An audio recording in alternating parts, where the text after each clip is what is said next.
नमस्कार, जय श्री राम, सुस्वागत। बहुत अभिनंदन आप सभी का। ओम नमः शिवाय, हर हर महादेव आप सभी को। क्योंकि श्रावण मास चल रहा है तो बहुत ऐसी छोटी लेकिन बहुत ही अचूक चीज़ें जिनको यदि हम श्रावण मास में प्रयोग में ले आएँ, ये चीज़ें ना केवल किसी पर्टिकुलर चीज़ के लिए होंगी, चारों तरफ से सुरक्षा हो, किसी भी चीज़ का समाधान हो, किसी चीज़ को करने के लिए शुभाशुभ जो अवसर हमें प्राप्त होने चाहिए जल्द से जल्द, उन चीज़ों के लिए यदि हम इन चीज़ों का सावन में ध्यान करें और इन चीज़ों को करें तो बहुत जो सकारात्मक फल है, यानी कि पॉजिटिव रिजल्ट्स आपको ज़रूर मिलते हैं। बहुत छोटी सी चीज़ें हैं जिसको हम ध्यान में रखें, क्या होंगी। सबसे पहले तो क्योंकि सावन का महीना है, महादेव का महीना है, इस समय में नमः शिवाय या ओम नमः शिवाय, हर हर महादेव या कोई भी शिव जी का जो भी मंत्र है आप जाप कर सकें तो बहुत ही अच्छा है। सुबह शाम जब भी, क्योंकि सावन मास का एक एक सेकंड, एक एक मिनट, एक एक घंटा, एक एक दिन हो या रात हो, महत्वपूर्ण है, इम्पॉर्टेंट है। कई बार ये मन में प्रश्न आता है कि रुद्राभिषेक करना है या किसी भी तरह से शिव जी की आराधना करनी है तो हमें सुबह का समय ही होना चाहिए, दिन का समय ही होना चाहिए। कोई ज़रूरी नहीं है। रुद्राभिषेक करना हो, जल अर्पित करना हो, किसी भी तरह की कोई आराधना करनी हो शिव जी की, दिन से भी अच्छा रात्रि का समय है। रात्रि में जागरण करना अपने आप बहुत बढ़िया उपाय है। तो कोई भी आराधना करनी हो, दिन में यदि समय ना मिले तो रात के समय आप बिल्कुल कर सकते हैं। और ख़ास बात क्या होंगी, मंत्रों का जाप तो करना ही चाहिए, लेकिन अगर ऐसा बहुत ज़्यादा समय ना मिले या मंत्रों का उच्चारण करना बहुत अच्छे से ना हो पाए, केवल एक अक्षर का मंत्र, एकाक्षर मंत्र जिसको कहा गया है, और ऐसा इम्पॉर्टेंट महत्वपूर्ण मंत्र जिसके बिना कोई मंत्र भी पूरा नहीं होता, वो है ओम। ओम का उच्चारण जितनी बार और जितना लंबे स्वर में आप कर सकें बहुत बढ़िया रहेगा आपकी सेहत के लिए। और दूसरी आगे और क्या बात ध्यान में रखनी है, रुद्राक्ष धारण करना है हमें। रुद्राक्ष धारण करना केवल एक ही चीज़ के लिए नहीं, बहुत सारी समस्याओं का समाधान है रुद्राक्ष को धारण करना। फॉर एग्जाम्पल, पंचमुखी रुद्राक्ष जो है, जो बहुत आसानी से मिल जाता है। बहुत बार कहा जाता है कि ये एक मुखी रुद्राक्ष है, ये दो मुखी रुद्राक्ष है और बहुत रीज़नेबल दाम पर हम आपको दे रहे हैं। लेकिन आपको मैं जानकारी के लिए बता दूं कि एक मुखी रुद्राक्ष साल में केवल एक या दो बार ही मिल पाता है, जिसका मिलना बहुत दुर्लभ है। बहुत मुश्किल से ये चीज़ें मिल पाती हैं और बड़े ऊंचे दामों पर। तो असली और नकली की पहचान आप ज़रूर कर लें। तो पंचमुखी रुद्राक्ष एक ऐसा है जो कि आसानी से मिल सकता है फिर भी। तो पंचमुखी रुद्राक्ष आपकी सेहत के लिए, आपके पारिवारिक जीवन के लिए बहुत महत्वपूर्ण होता है। पूरे पांचों तत्वों का जो समावेश है वो पंचमुखी रुद्राक्ष में है। लेकिन ध्यान इतना ज़रूर रखें कि रुद्राक्ष को पहले अभिमंत्रित कर लें किसी भी मंत्र के द्वारा, या अगर आप अभिषेक करा रहे हैं तो उसमें आप उसको ज़रूर रखें अभिषेक करते समय, और उसके बाद आप उसको धारण करें।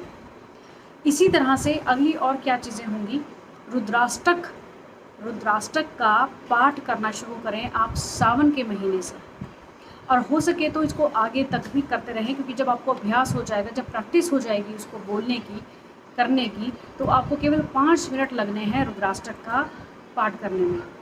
उच्चारण का ज़रूर ध्यान रखें, लेकिन रुद्राष्टक अपने आप में एक ऐसा मंत्र, एक ऐसा स्तोत्र, एक ऐसी स्तुति है महादेव की जो बहुत फलदायी होती है।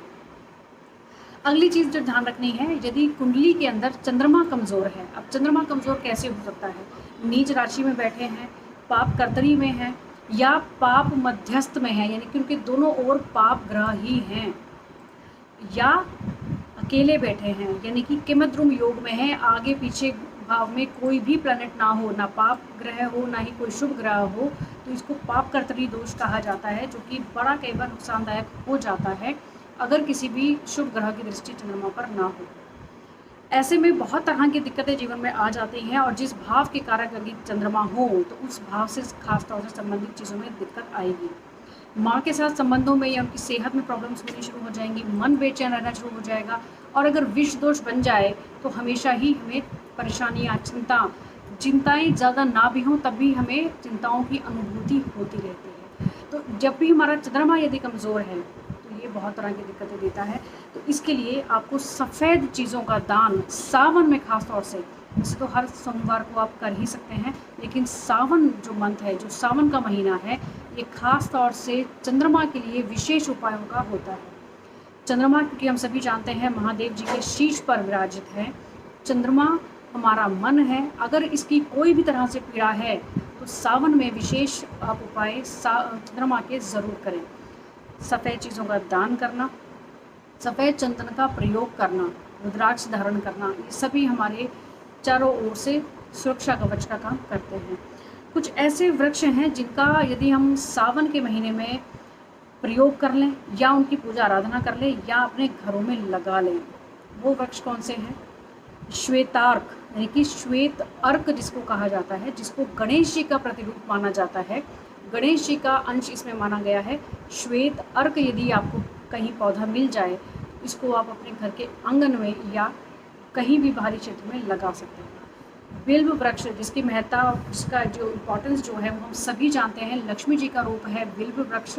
इसको यदि हम पूजा करें हर सोमवार को, हर शुक्रवार को, तो वैसे ही लक्ष्मी की कृपा होती है। लेकिन सावन मास में जैसे कि बिल्व पत्र जो है वो शिव जी पर चढ़ाया जाता है, अगर हम इसके पौधे को, इसके पेड़ को यदि हम पूजा करें, जल दें इसकी जड़ में या इस पौधे को अपने घर में लगाएं, इसके बहुत ही पॉजिटिव रिजल्ट्स आपको देखने को मिलेंगे। साथ ही साथ में अगर शनि की किसी भी तरह से पीड़ा है, आपका कुंडली के अंदर चंद्रमा और शनि को यानी कि विष दोष यदि बन गया हो, मन परेशान रहता हो, भयभीत रहता हो हमेशा, शमी के पौधे को आप घर के बाहरी हिस्से में ज़रूर रखें। घर के अंदर की तरफ इसको ना रखकर आप घर के बाहरी हिस्सों में ज़रूर रखें और हर सोमवार और हर शनिवार दिया जलाएं। उसकी देखभाल आपको खुद ही करनी है। इससे आपके चंद्रमा जो है मजबूत होते हैं, विष दोष का जो दुष्प्रभाव है वो कम हो जाता है। साथ ही साथ में एक और ख़ास चीज़ जो कि बहुत कॉमन नहीं है, सावन के महीने में ख़ास तौर से जो भी बैल आपको, जैसे हम हर बार गाय से संबंधित बात बताई जाती है आपको कि गाय को पहली रोटी खिलानी चाहिए, पितृदोष है तो हमें गाय को हरा चारा खिलाना चाहिए या रोटी या कोई भी और भोजन सामग्री खिलानी चाहिए। सावन के महीने में ख़ास तौर से बैल जो भी आपको नज़र आ जाए, उसको आप जो भी खाने की चीज़ खिला सकें, बहुत बेहतर रिजल्ट होगा। क्योंकि नंदी बैल कहीं ना कहीं आप सभी जानते हैं कि शिव शंकर जी के दूत हैं। उनके थ्रू दिया गया कोई भी संदेश, कोई भी मैसेज जो है वो शिव शंकर जी तक ज़रूर पहुंचता है और आपकी जो भी मनोकामनाएं हों वो ज़रूर जल्द से जल्द पूरी होती है। लेकिन कोई भी रेमेडी जब भी इनमें से आप करें, मन में श्रद्धा और पक्के विश्वास का होना बहुत ज़रूरी है। अगर विश्वास ना हो या मन में किसी भी तरह की आशंका हो तो किसी भी रेमेडी को कृपया ना करें। इसमें इसके करने से किसी भी तरह का साइड इफ़ेक्ट ज़रूर कुछ भी नहीं है, लेकिन हाँ फ़ायदा ज़रूर आपको होगा, लेकिन पॉजिटिव थॉट्स ज़रूर रखें। तो ये कुछ खास चीज़ें हैं जो कि हम सावन के महीने में ध्यान रख सकते हैं और इन चीज़ों को अपनाकर बहुत पॉजिटिव रिजल्ट्स ले सकते हैं। अगले किसी वीडियो में जल्दी ही और रेमेडीज़ के साथ उपस्थित होंगे आप सभी के साथ। तब तक के लिए नमस्कार।